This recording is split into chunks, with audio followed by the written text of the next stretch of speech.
There you go. Good afternoon. Welcome to the Iramu Community Gardening Zoom. I'm at home. My name's Belinda, as most of us are at the moment.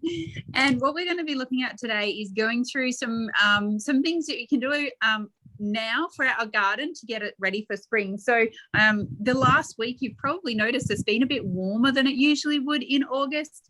And so spring is kind of coming early this year as well. The bees have definitely decided it's time to get out and forage. You'll see a lot of blossom trees coming into bloom. If you've got peach trees, your peach trees and your nectarine trees may have got flowers on them now, and they're looking beautiful. Got to wait a little bit longer for our cherry trees and our apricot trees, but they'll be flowering soon too. And so what we want to do is get our garden ready for spring. So I'm going to focus on 3 areas today. The first one being looking at some seeds that we can plant. Then we're going to look at mulch and getting the soil ready, and then also weeds, because if your garden is like mine the last month or so, it's just exploded with weeds. So the first, looking at seeds. Now, seeds, you have a look on the back of most seed packets, there'll be a map or a guide of when to plant them. So have a look at the things that are looking for springtime. So these will be things like flowers. There's lots of different flowers that come out that are really good to plant now, and a lot of those can be just literally thrown onto prepared soil and just sort of just shuffled in a little bit. You don't have to do a lot with some of those flowers, the cottage garden style flowers and they bring out beautiful colour. Some of your vegetables and your summer fruits and everything, like things like zucchinis and pumpkins and cucumbers, tomatoes, all of those sort of things. If you're going to start them now, you need to start them inside. Now, it's a bit of a gamble starting those this early, because if we do get a cold snap in late September or whatever, they're not going to go so well. So just have a look. Some of them say late spring to start planting them, so maybe hold off for a few more weeks or a month or two. But some of the others that have longer growing periods, you can start them indoors and even and then start the process of hardening them off, which is where you bring them outside to get used to the outside temperatures, because it's nice and warm in our homes, and quite often we just don't get that dip overnight that you do outdoors. So some of the things that you can still plant now, if you want, you can plant snow peas and all sorts of peas. I don't know if you guys can see this. These are a sugar snap pea that I harvested last year, and you can literally I just left the last ones on the bush in autumn, and these are the seeds for next year. Now, what you will notice if you do harvest your own seeds, especially with peas, is some of them will look like this, and see how, I don't know if you can tell that there's a little tiny hole in the middle of that, and that is a weevil bug.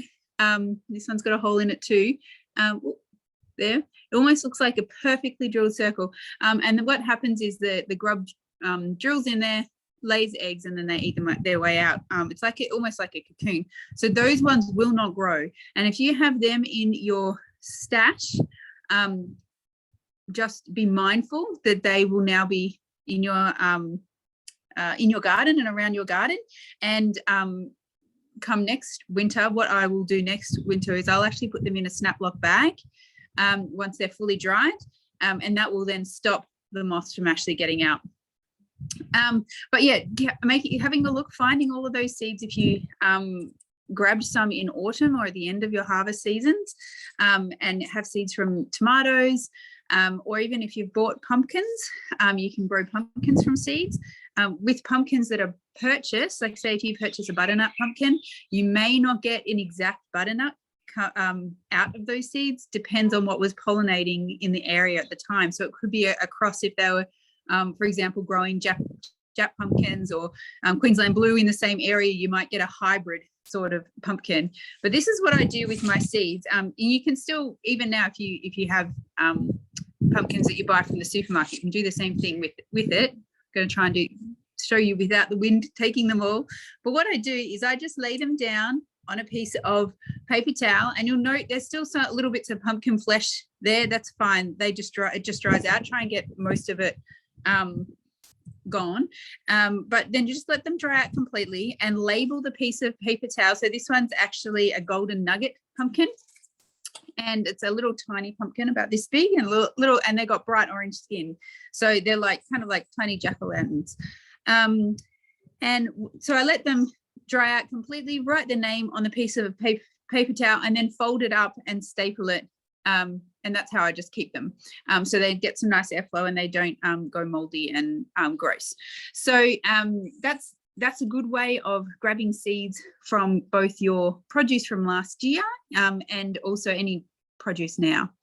Now with pumpkins and zucchinis and any of your cucurbits, so that's cucumbers as well, squash, all your pumpkins, and spaghetti melons, all of those sort of things. And they will not thrive in cold overnight temperatures. So if you are thinking of planting them, wait a couple more weeks, start finding your seeds now, and then wait a couple more weeks to plant them, maybe a month even, so that you, because if you put them straight in the ground now, you'll, nothing will happen. If you put the seeds in the ground now, literally they'll just sit there until the temperatures warm up.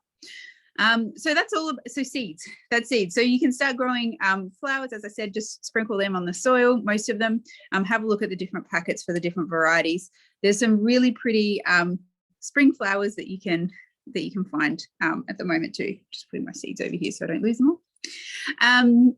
The second thing is preparing your soil. So if I'm specifically talking about your summer vegetable and fruit crops, and the ones, this is all your edibles, and with them we want to prepare the soil and give it some time for the bugs in the soil just to break it down and make it all really nutritious, so that we have the best chance of getting a really good harvest in the summer. So things you can do in that space is make sure you mulch your garden. So I like to use a sugarcane mulch. You can use pea straw. I find that it's quite airy, and you also get lots of little random pea plants growing everywhere. So I quite like the sugarcane. And with the sugarcane mulch, it does two things. It does keep the soil a little bit warmer and keeps the moisture in there for longer. And it also allows those microscopic bugs and all of the microflora in the soil to actually come right up to the surface, because if it's too bright, they won't actually come to the top part of the surface where you want them to be doing all of their work. So giving it a good layer of mulch is really important. The other thing with that is that with mulch, especially if you use the sugar canes, you often get the minor birds come and mess it all up. And so, which is really frustrating. So what I do with that is to deter the birds and everything from just coming and, putting my mulch all over the path and all over the veranda. You can either use just chicken wire or some sort of mesh just loosely laid over the top, or if you've got old branches or anything, just if you lay them there, it doesn't have to be anything like a real thick layer of branches or anything. What you're trying to do is create the look of not a big empty space. And the same thing when you go to plant seedlings in there. If you can put things around it that makes it harder for the birds to actually land and get right down into the mulch, then they are more deterred from going there. So as I said, chicken wire is a good one, or if you don't have anything like that, just grabbing old branches and kind of making it look really a little bit messy, and they seem to not want to come and scratch around in it as much. With your soil as well, there is a whole lot of different products you can use to help improve the soil. So we have fertilizers, which basically are plant food. So they don't necessarily improve the soil. They are just feeding your plants nutrients.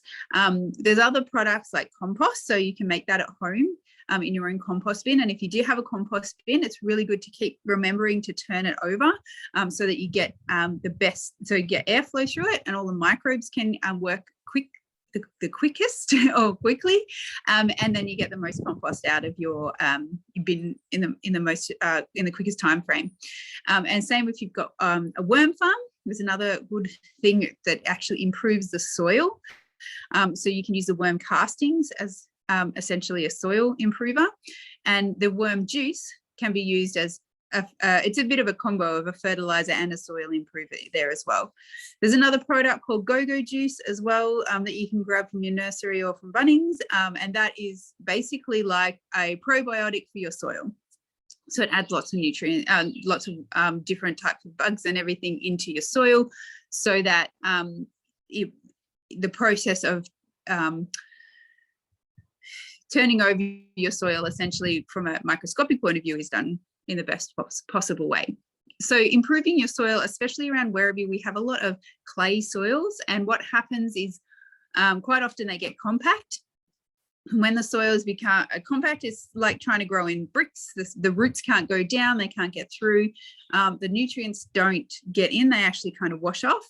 And so turning over that soil is really important, just to break it up and give your plants the best possible chance to actually have a decent root system without coming across this hard clay. The other thing you can add if you do have really clayey soil, one is compost, as I said, and the other is a product called gypsum. And gypsum just helps to break up clay and stop it from compacting so quickly. Again, you can get that from your nursery. By the way, if anyone has questions as we go through, just put them in the chat, and Amy or I will see them, and we'll get back to you on those ones. Then the third thing is weeds. Now, springtime is a growth time. It is growth time for our plants. You'll be able to see it now, like the buds on the trees. There's lots of plants just springing up everywhere, and with that comes weeds. Now, I'm going to go and I'm going to show you an area of my garden that has a couple of the really common weeds for this area. Now, I am of the opinion that having natural or less chemicals in my garden is best, and sometimes that means that I have more weeds than I would like because I don't want to spray my garden so much, but there are sprays out there. Slasher is a non-toxic weed killer. It doesn't work in the same way as other chemical-based or like more toxic chemicals, and it does need to be reapplied. So it's not a one, spray once and you're done, just to be aware, but it is an option if you've got lots of spaces that need to be maintained that way. So what I'm going to do, I'm just going to show you. Okay, so this, it kind of looks like clover, but it has this bright yellow flower on it, and it's called oxalis. Now, oxalis in itself is actually not bad for the soil. It fixes nitrogen, does all sorts of amazing stuff for the soil as well, but it does, it's a bulb, a little tiny bulb. I wonder if I can just pull up. Here we go.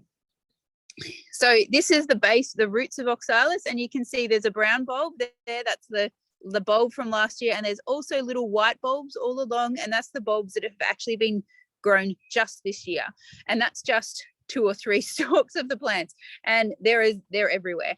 So what oxalis is, as I said, it's not bad for the soil, but it is very invasive, takes over quite quickly, and has lots of babies. So if you're wanting to get rid of oxalis, I pull it out, but it comes back every year, usually more, in some areas more. It is something that a lot of people do spray, and it comes and goes. So it's a bulb just like any of your other bulbs. It comes up at a certain time of year, which is now, and it will die off later in spring, and by summer it's all gone. So that's one of the most common issues at this time of year is oxalis that comes up. So keep pulling it out. Feel free to find a broadleaf spray. Be very aware that some of the sprays for broadleafs will actually kill your plants as well. So just make sure you read the instructions on the pack and be aware of what's around the weeds when you're spraying, and don't do it on a windy day, which at the moment seems like pretty much every day is windy, right? But make sure it's on a still day, because some of the chemicals in them, they are very toxic, and even if they get on a little part of your plant, you may lose that plant. So that's one of the ones that's around at the moment. The other one that I'm just going to see if I can find it here, grasses. There's runner grasses and there are clump grasses. Runner grass is quite tricky to get rid of. You do need to dig down into the soil to get rid of runner grass.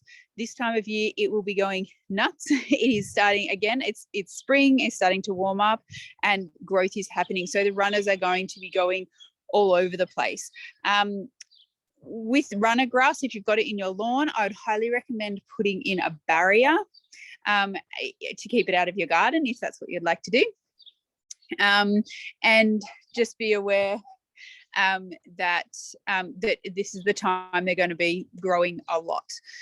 I did see a question there. Give me 2 seconds. When is the best time to put bean seeds in the ground? Bean seeds don't like frost, so and they don't like the cold so much. So you could try now, and I'd put a few in now, and if they're not doing anything, wait a little while and put a few more in a little bit. This year, as I said, it's remarkably warm for August. If you think about August any other year, it would not be this sunny and and beautiful weather that we've had in the last few days. With beans as well, one of the things is, if you don't think they're germinating, it may be because snails have just come and taken the sprout straight off it. So be aware that with snow peas and beans, or any of your peas and your beans, that they're really loved by snails. So using either snail bait, or protecting them using, you can use a Coke bottle with the bottom cut off and use it like a little terrarium over the top, and make sure you take the lid off so there's some airflow, and just being, seeing if you've got snails around and getting rid of them however you decide to. So that, I think that's mostly of what I had to say today. Is there any other questions that people have? It's really a preparation stage now. And the other thing is, have a think about what you are going to be planting for your summer crops. So if you want to do tomatoes, if you want to do lettuces you can plant all year round. Any of your leafy greens you can plant right now. So you can put those in whenever you like. They're nice short rotation crops usually. But have a think about where you're going to put your tomato plants. Remember, tomato plants are quite a large plant when they get going. So they do need like a metre square would be good around each one. So don't plant them too close so they won't grow to their full capacity. And there's also some really good websites with companion planting and what can be planted with your tomatoes. So tomato and basil go really well together. Tomato and garlic go really well together. Your herbs are quite good in general as companion plants. And so just having a little think, maybe do a sketch of what you want to do for summer and start planning it out, putting your mulch in the areas where you're going to be doing your vegetable growing so that the soil's all ready for them. I don't know if there's no other questions.